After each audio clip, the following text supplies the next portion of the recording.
So here's a good example to highlight my approach to educating children on the spectrum.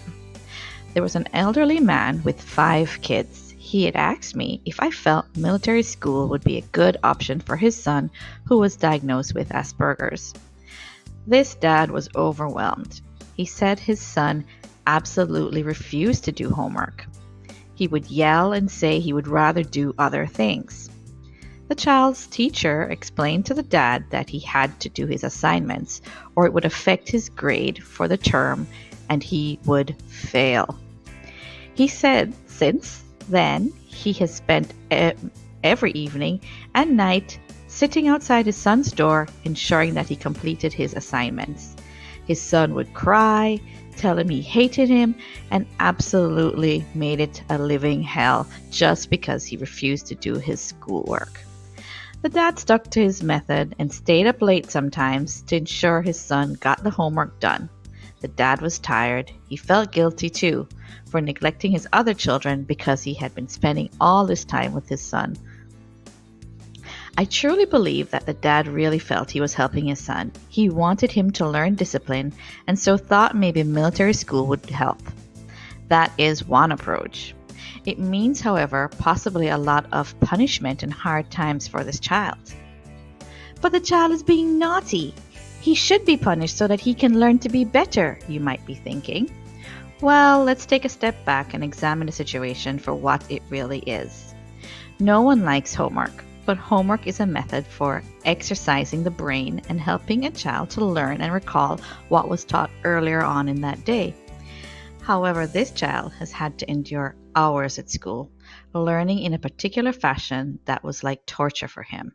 He wanted to unwind and he wanted to focus on his interests at home. Remember, autistic children have a hard time adapting to societal pressures. It can be draining and it can cause them to have emotional meltdowns. The teacher was inflexible. Probably not by her choice, but the school evaluation system made it difficult for her to adapt to children with special needs. So, by this education system, the child would be a failure if he did not complete his homework assignments, no matter how intelligent he actually was. But does this mean that he did not learn anything? Is the work so challenging he just refused to do it? Well, instead of shipping him off to military school, perhaps his dad could try to think outside of the social norms. Perhaps the boy is tired and his mind is not open to doing something he hates. Why not allow him to have an evening to focus on things he would like to learn? Maybe he could complete homework assignments in the morning before school after a restful night's sleep. Also, sometimes they fixate on something. Perhaps have him finish what he wants to do.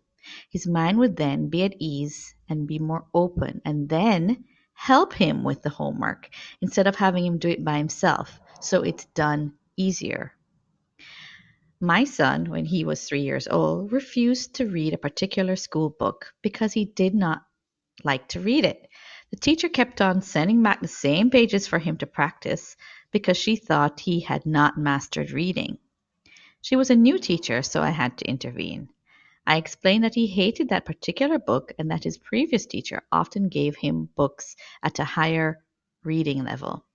She was surprised, but because this was a good, small private school, she spoke with the principal and they came up with a solution to give him a different book, which he loved and read for her. The teacher and school were flexible and focused on what was actually important learning. So, why am I telling you this? Perhaps you can relate and have some stories for your own child too.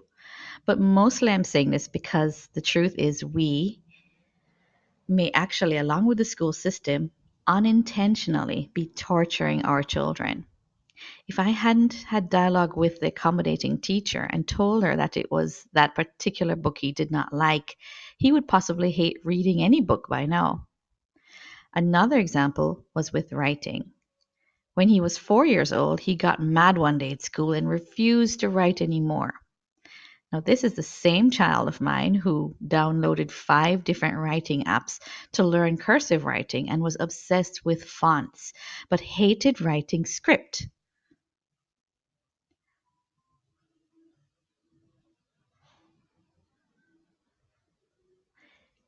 and he hated writing on paper. His teacher, the same one, would ask him the questions orally and would write down his answers for him. Many autistic kids need a scribe or a shadow to give them a little personal attention, and then they flourish and their brilliance shines through.